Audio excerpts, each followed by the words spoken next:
Hello all, நான் உங்கள் ஹரிஷ்குமார்.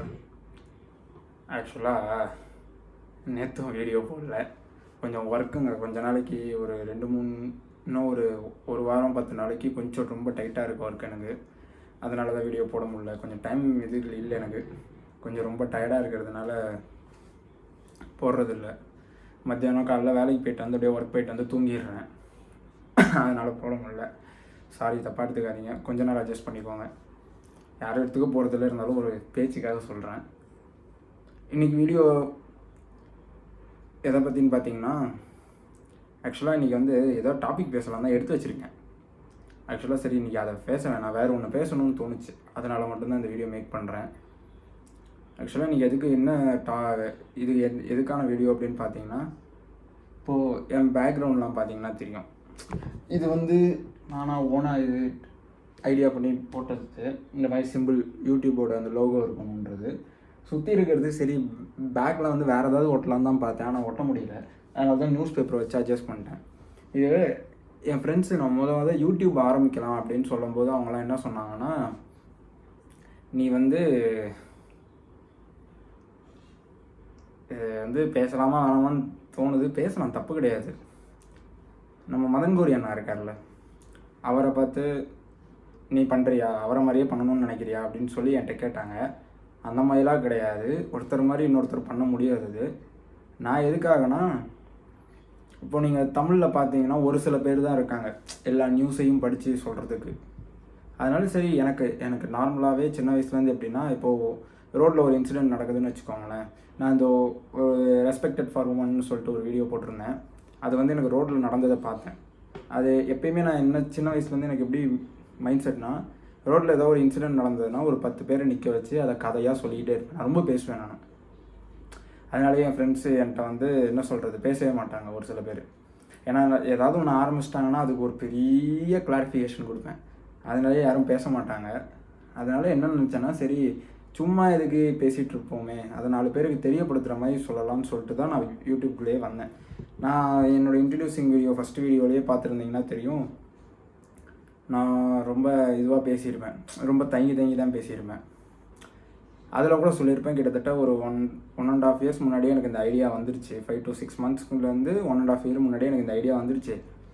என்னால் அதை எப்படி எக்ஸ்போஸ் பண்ணுறதுன்னு தெரில. ஏன்னா எனக்கு சப்போர்ட்னு யாருமே கிடையாது. அதனால நான் எப்படி பண்ணுறதுன்னு தெரில அப்படின்னு சொல்லிட்டு நான் ஃபஸ்ட்டு வீடியோவில் பேசியிருப்பேன். என்னோடய இன்ட்ரடியூசிங் வீடியோன்னு போட்டு பார்த்தீங்கன்னா தெரியும். ஃபஸ்ட்டு வீடியோ தான். அது கிட்டத்தட்ட எனக்கு 60 views போயிருந்தது. ஆக்சுவலாக இப்போ யூடியூப்லன்னு பார்த்தீங்கன்னா, இப்போ புதுசாக என்ன மாதிரி வர்ற பசங்களுக்கு வந்து வியூஸ் போடுறது ரொம்ப கஷ்டம். அதுக்காகவும் 3 to 4 yearsக்கு அப்புறம் தான் கொஞ்சம் கொஞ்சமாக எல்லாருக்கும் தெரிய வரும். ஆக்சுவலாக இப்போது என் இன்ஸ்டாகிராமில் கூட பார்த்தீங்கன்னா, என் இன்ஸ்டாகிராம் பேஜ் வந்து ஹரிஷ்குமார் தான். நான் அது எல்லாம் கொஞ்சம் ரெடி பண்ணணும். அதுக்கு எப்படி பண்ணுறதுன்னு கொஞ்சம் மைண்ட் செட்டில் கரெக்டாக செட் ஆகலை. நான் அதை வச்சு நான் எப்படியா ரெடி பண்ணுறேன். என்னோடய இன்ஸ்டாகிராம் பேஜ் பார்த்தீங்கன்னா ஹரிஷ்குமார்னு போட்டிங்கனாலே வரும். இன்ஸ்டாகிராமில் பார்த்தீங்கன்னா என்னோடய சப்ஸ்கிரைபர் ஒரு அண்ணா ஒருத்தர் வந்து, அது யாருன்னு தெரில எனக்கு, அவர் என்ன பண்ணியிருக்காருன்னா, என்னோடய அந்த ரெஸ்பெக்டட் ஃபார் உமன் சொன்ன வீடியோவை மட்டும் எடுத்து அதை கொஞ்சம் எடிட் பண்ணி போட்டு கொடுத்துருக்காரு. அதை கிட்டத்தட்ட நிறையா பேர் லைக் பண்ணியிருக்காங்க. கிட்டத்தட்ட எனக்கு, நான் இப்போ இன்ஸ்டாவில் ஒரு போஸ்ட் போடுறேன்னா, நான் ஆக்சுவலாக போஸ்ட் போட மாட்டேன். எனக்கு ஆக்சுவலாக என்னென்ன பிடிக்காதுன்னா, ஸ்டோரி போட பிடிக்காது, போஸ்ட் பண்ண மாட்டேன், எதுவுமே பண்ண மாட்டேன். எனக்கு அதெல்லாம் இன்ட்ரெஸ்ட்டே இல்லாமல் இருக்கும். ஏன்னா அது வந்து இன்ட்ரெஸ்ட் இல்லைன்னு சொல்ல முடியாது, ஒரு டக்குன்னு அது மேலே ஒரு ஈர்ப்பு வரல எனக்கு, இது பண்ணணும் அப்படின்னு சொல்லிட்டு. எனக்கு யூடியூப் தான் ரொம்ப பிடிக்கும். யூடியூப்பில் இதை பேசுகிறதுக்கு தானே, பேசுகிறதுன்றதுனால பேசலாம். யார்கிட்டையும் சும்மா பேசிகிட்டு இருப்போம், யாரும் கேட்க போகிறதில்ல. இந்த மாதிரி பேசினோன்னா, சோஷியல் மீடியாவில் பேசினோன்னா, ஒரு 4 பேர், ஒரு 100 பேருக்கு காதில் விழுந்ததுன்னா அதில் ஒரு 4 பேர் என் வீடியோ பார்த்தானே எனக்கு அதுவே போதும். நான் நடுவில் கூட ஒரு வீடியோவில் இந்த மாதிரி தான் பேசியிருப்பேன். இப்போ அது என்னென்னா, நிறைய பேர் என்கிட்ட கேட்டாங்க, இந்த பேக்ரவுண்டை பார்த்துட்டு கூட கேட்டாங்க, இன்னும் மதன் கோரி அண்ணா மாதிரி ட்ரை பண்ணுறியா, அவரை மாதிரி பண்ணாத. நிறைய பேர் என்கிட்ட என்ன சொன்னாங்கன்னா, என் ஃபேமிலியில் இருக்கிறவங்களே, நீ கொஞ்சம் ஜாலியாக வீடியோ போடு, ஆக்சுவலாக இந்த மாதிரி போட்டேன்னா யாரும் பார்க்க மாட்டாங்க அப்படின்னு சொல்லி நிறையா சொன்னாங்க. அதெல்லாம் கிடையாது, நிறைய பேர் பார்க்குறவங்க இருக்காங்க. அது உங்களுக்கு நான் ரீச் ஆகிறதுக்கும் கொஞ்சம் லேட் ஆகும், அவ்வளோதான். அது வரைக்கும் கொஞ்சம் பொறுமையாக இருக்கணும். ஏன்னா எடுத்த உடனே எல்லாமே கிடச்சிடாது. அது கொஞ்சம் ட்ரை பண்ணிகிட்டே இருக்க தான் வரும். அதனால மட்டும்தான் நான் சரி அப்படின்னு சொல்லிட்டு, நான் இந்த மாதிரி தான் போடணும் அப்படின்னு சொல்லிட்டு, நான் இந்த மாதிரி என்னோடய ஐடியா இதுதான்.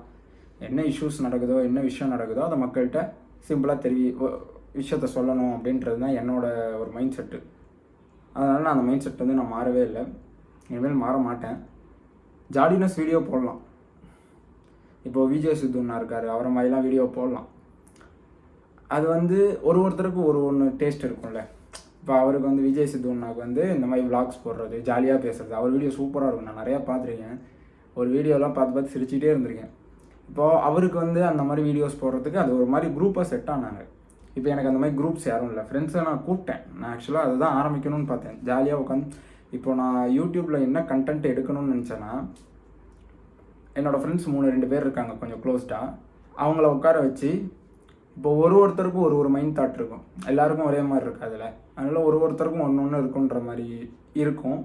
அதை வந்து எல்லாருக்கிட்டையும் ஒரு 3 பேரோட மைண்ட் தாட் எப்படி இருக்கும் அப்படின்னு பார்க்குறதுக்காக, ஏன்னா இதுவரையும் அந்த மாதிரி யாரும் வீடியோ போட்டதில்லை. அதனால் சரி அந்த மாதிரி பண்ணலாம்னு சொல்லிட்டு தான் நான் ரொம்ப ஐடியா பண்ணி பண்ணேன். ஏன்னா அவங்களுக்கும் கொஞ்சம் படிப்பு இருக்கிறதுனால கொஞ்சம் வர முடியாமல் போச்சு. அதனால தான் நான் இப்படி ஆரம்பிச்சிட்டேன். என்னோடய ஓன் ஐடியாவே நான் கொண்டு வந்துட்டேன் திருப்பி. அது வந்து என்னோடய ஓன் ஐடியா கிடையாது. அது வந்து நிறைய பேர் சஜஸ்ட் பண்ணதுனால நான் அதை பண்ணலாமா வேணாமான்னு யோசிச்சிட்டே தான் இருந்தேன். அது நடக்காதுன்னு கண்டிப்பாக தெரியும் எனக்கு. இதுதான் நான் கண்டிப்பாக எனக்கு நம்பிக்கை இருக்குது இதில் ரீச் ஆவேன்னு. ஏன்னா மக்கள் சப்போர்ட் இதில் தேவை. ஏன்னா நீங்கள் எவ்வளோக்கு எவ்வளோ எனக்கு சப்போர்ட் பண்ணுறீங்களோ அவ்வளோக்கு அவ்வளோ தான் எனக்கு இதுவாகும். பண்ணுவீங்க, பண்ணாமல் இருக்க போகிறதில்ல. எனக்கு தெரிஞ்சு இப்போ என் சப்ஸ்கிரைபர்ஸில் பார்த்தீங்கன்னா ஒரு 52 பேர் சப்ஸ்கிரைப் பண்ணியிருக்கீங்க. சப்ஸ்கிரைப் பண்ணதில் 52 பேரில் கிட்டத்தட்ட ஒரு 15 பேர் எனக்கு யாருன்னே தெரியாது. எனக்கு அதுவே ரொம்ப பெரிய சந்தோஷம். யாருன்னே தெரியாதவங்க நமக்கு சப்ஸ்கிரைப் பண்ணியிருக்காங்களே அப்படின்ற எனக்கு அதுவே ரொம்ப பெரிய சந்தோஷம் தான். மிச்சப்படி எல்லாருமே எனக்கு கூட இருக்கிறவங்க மட்டும்தான் சப்ஸ்கிரைப் பண்ணியிருக்காங்க. அதனால் எனக்கு எல்லாருமே ஒரு சில பேர் அப்ரிஷியேட் பண்ணாங்க. நீ பண்ணு, நீ விடாமல் பண்ணு, கண்டிப்பாக ரீச் ஆக, விடாமல் பண்ணு, கண்டிப்பாக ரீச் ஆக. இப்போ 100 வீடியோ பண்ணுறோன்னா அதில் ஒரு வீடியோ ரீச் ஆச்சுன்னா எனக்கு போதும். அந்த ஒரு வீடியோ ரீச் ஆகும்போது இன்னும் அடுத்தடுத்து நான் இன்னும் கொஞ்சம் மோட்டிவேஷ்னலாக இன்னும் நிறையா ஸ்டோரிஸ் பேசும்போது இன்னும் அது நிறையா பேருக்கு ரீச் ஆகும். அதனால் அந்த மாதிரி தான் போடணும். இன்றைக்கி வீடியோ எதுக்குன்னா, நான் மதன்கௌரி அண்ணா மாதிரி பண்ணணுன்றதுனால பண்ணலை. எனக்கு ஆக்சுவலாக ஓப்பனாக எனக்கு உண்மையாக சொல்லணும்னா, இதை நான் சொல்லக்கூடாதுன்னு இருந்தேன். இருந்தாலும் நான் சொல்கிறேன். மதன்கௌரினா எங்கே இருந்தாலும் கொஞ்சம் பாருங்கள். பார்த்தீங்கன்னா எனக்கு சின்னதாக ஒரு கமெண்ட் மட்டும் பண்ணிங்கனாலே எனக்கு அது சந்தோஷம் தான். ஆக்சுவலாக எதுக்குன்னா, இவ எனக்கு ரொம்ப பிடிக்கும். நான் படித்த காலத்துலேருந்தே நான் உட்காந்து நான் ஹாஸ்டலில் இருந்தேன். ஹாஸ்டலில் வந்து எனக்கு ஃபோன் கிடையாது. திருட்டுத்தனமாக ஃபோன் வச்சு அந்த ஃபோனில் கிட்டத்தட்ட நான் மதன்கௌரினாவோட 3.1K வீடியோ போட்டிருக்காங்க. அது எல்லா வீடியோவும் நான் பார்த்துருக்கேன். ஒன்று விடாமல் நான் எல்லா வீடியோவும் பார்த்துருக்கேன். போர் அடித்ததுன்னா போர் அடிக்குதுன்னு கிடையாது, விஷயத்தை தெரிஞ்சுக்கிறதுக்காக அந்த அண்ணா வீடியோ மட்டும்தான் பார்ப்பேன். மதன்கௌரினா வீடியோ அவரை வச்சு தான் நானும் கண்டிப்பாக இதை வந்து நம்மளும் வரலாம் அப்படின்னு சொல்லிட்டு தான் நான் இந்த யூடியூப்குள்ளே இந்த ஃபீல்டுக்குள்ளேயே வந்தேன். நான் மதன்கௌரினா எங்கே இருந்தாலும் கொஞ்சம் பாருங்கள், லைட்டாக ஒரு ரிப்ளை பண்ணிங்கனாலே போதும். எனக்கு வேறு எதுவும் வேணாம். கமெண்ட்டில் பண்ணுங்கள். உங்களால் முடியாது தான் இருந்தாலும் ஒரு இது பண்ணிங்கன்னா எனக்கும் கொஞ்சம் சப்போர்ட்டாக இருக்கும், எனக்கு கொஞ்சம் திருப்தியாக இருக்கும். நீங்கள் ஐயோ நமக்கு மதன்கௌரினா அது ரிப்ளை எனக்கு நம்ம சொன்னதுக்காக அவர் வந்து கமெண்ட்டில் சொல்லியிருக்காரு அப்படின்னு. நிறையா யூடியூபர்ஸ் என் வீடியோ பார்ப்பாங்க, பார்க்க மாட்டான் போவாதுன்னு கிடையாது, கண்டிப்பாக பார்ப்பாங்க. எனக்கு இன்ஸ்பைரிங் வந்து மதன்கௌரினா தான். ஏன்னா நம்ம தமிழ்நாட்டில் வந்து இந்த மாதிரி ஒரு இஷ்யூ நடக்கிறத ஆராய்ஞ்சு எடுத்துகிட்டு வந்து ஒரு விஷயத்தை சேர்க்கறதுன்றது ரொம்ப கஷ்டம். ஏன்னா அது இந்த கஷ்டம் நான் இப்போ எனக்கு தெரியுது. ஒரு இன்ஃபர்மேஷனாக ஒரு இடத்துலேருந்து கேதர் பண்ணி எடுத்து அதை ஒன்றா போட்டு இதை இங்கே பேசணும், அதை அங்கே பேசணும், எது பேசலாம், எது பேசக்கூடாது, எதை பேசினா பிரச்சனை வரும், எதை பேசினா மக்கள்கிட்ட போகும், இந்த மாதிரி யோசிக்கிறதுக்கெலாம் அதாவது மண்டை குடைச்சல்னுவாங்க பார்த்தீங்களா, அந்த மாதிரி தான் இருக்கும். அதனால் மட்டும்தான் நான் சரி அப்படின்னு சொல்லிட்டு இந்த ஃபீல்டுக்குள்ளே வந்தேன். ஆக்சுவலாக எனக்கு ரொம்ப பிடிக்கும். இப்போ நீங்கள் ஃபஸ்ட்டு வீடியோவுக்கும் எனக்கும் இப்போயும் பார்த்தீங்கன்னு வச்சுக்கோங்களேன், எனக்கு கொஞ்சம் இப்போ வந்து கொஞ்சம் அந்த பேசுகிற அந்த பதட்டம் வந்து கொஞ்சம் கம்மியாகிடுச்சு. இந்த நர்வஸ் கொஞ்சம் கம்மியாகிடுச்சு. எனக்கு தெரிஞ்ச வரைக்கும் நர்வஸ் கம்மியாகிடுச்சு. ஆனால் நான் இவ்வளோ எனக்கு ஃபஸ்ட்டு வீடியோலாம் நான் வீடியோ ஸ்டார்டிங் பண்ணுறதுக்கு முன்னாடி சும்மா உட்காந்து ஒரு 2 டேக் எடுத்து பார்த்தேன், நம்மளால் எப்படி பேச முடியும் அப்படின்னு சொல்லிட்டு. அந்த 2 டேக் எடுக்கும்போது கிட்டத்தட்ட ஏசி போட்டிருப்பேன். ஏசி வந்து 16 18 வச்சுருப்பேன். அப்போ குபுன்னு எனக்கு ரொம்ப ஸ்வெட் ஆகும். ஏன்னா அந்த பயம், டக்குன்னு ஒரு ஃபோனை பார்த்து ஒருத்தனால பேச முடியாது. அப்போ பேசும்போது தான் எனக்கு லைட்டாக தலைலாம் சுற்ற ஆரம்பிச்சிச்சு. சரி நம்மளால் முடியும் அப்படின்னு சொல்லிட்டு தான் நான் இப்போ இதெல்லாம் பண்ணிகிட்ருக்கேன். இதை தெரியப்படுத்தணுன்றதுக்காக தான் இன்றைக்கி ஒரு வீடியோ. ஏன்னா நிறைய பேர் இதை சொல்லிக்கிட்டே இருந்தாங்க, மதன்கௌரினா மாதிரி ட்ரை பண்ணுறேன், மதன்கௌரினா மாதிரியே போடுறேன் அப்படின்னு. பார்த்து நான் வீடியோ போட்டோடனே எல்லோரும் அதான் சொன்னாங்க. அப்படி கிடையாது. ஏன்னா அண்ணா மட்டும்தான் விஷயம் சொல்லணும் இல்லை, யார் வேணால் சொல்லலாம். கேதர் பண்ணுறது தான் அதில் இருக்க ஒரு ஸ்கில்ஸு. அதனால் மட்டும்தான் நான் இதை பண்ணேன். மதங்கோரினா நான் உங்களை எதுவுமே சொல்லலை. நான் உங்கள் பெரிய ஃபேன் நான். ஏன்னா நான் உங்களை எங்கேயாவது வந்து பார்க்க முடியுமான்னு சொல்லி நான் நிறையா ட்ரை பண்ணியிருக்கேன். என்னால் அது முடியல. இப்போ யூடியூப் மூலயமா இந்த ஃபீல்டு மூலயமா நான் உங்களை வந்து கண்டிப்பாக பார்க்கணும் ஒரு நாள். ஆக்சுவலாக உங்களோட இது எனக்கு தேவை. எதுன்னு சொல்லலை, நார்மலாக சொல்கிறேன். உங்களோட சப்போர்ட் எனக்கு கண்டிப்பாக அதை ஒரு சின்ன கமெண்ட் பண்ணிங்கன்னா எனக்கு ரொம்ப சந்தோஷமாக இருக்கும். இந்த வீடியோ கண்டிப்பாக பார்த்தீங்கன்னா கண்டிப்பாக பண்ணுங்கள், தப்பாக எடுத்துக்காதீங்க. ஏன்னா இன்றைக்கி உங்களை மென்ஷன் பண்ணுறதுக்கு காரணம் வந்து ஏன்னா என் ஃப்ரெண்ட்ஸ் நிறைய பேர் சொன்னாங்க. ஏன்னா எல்லாருமே உட்காந்து நான் எல்லாருக்குமே நான் உங்களை பரப்பி விட்டேன். பாரு, நல்லா நிறைய விஷயம் சொல்லுவாங்க, நிறைய கேட்கலாம் அப்படின்னு சொல்லிட்டு நான் நிறைய இடத்துக்கு பரப்பி விட்ருக்கேன். அதனால் மட்டும்தான் இன்றைக்கி இந்த வீடியோ. இன்றைக்கி நான் வேறு டாபிக் பேசலான்னு தான் வந்தேன். இதை எல்லாத்தையும் சொல்லலாம் அப்படின்னு சொல்லிட்டு தான் நான் இந்த வீடியோ மேக் பண்ணுறேன். இதை பார்த்து கொஞ்சம் நிறைய பேர் சப்போர்ட் பண்ணுங்கள். மறக்காமல் சப்ஸ்கிரைப் பண்ணுங்கள். லைக்லாம் எனக்கு வேணாங்க, சப்ஸ்கிரைப் பண்ணுங்கள். நான் ஏதாவது ஏதாவது தப்பாக பேசுகிறேன், கொஞ்சம் இதெல்லாம் மாற்றிக்கலாம் ப்ரோ அப்படின்னு சொல்லி நீங்கள் ஏதாவது சஜஸ்ட் பண்ணிங்கன்னா எனக்கு கமெண்ட்டில் லீவ் பண்ணுங்கள். நான் பார்த்து அதை கண்டிப்பாக மாற்றுறேன். நாளைக்கு இன்னொரு வீடியோவில் நான் உங்களை வந்து பார்க்குறேன். நான் உங்கள்கிட்ட வர்றது ஹரிஷ்குமார். பாய். சேஸ்.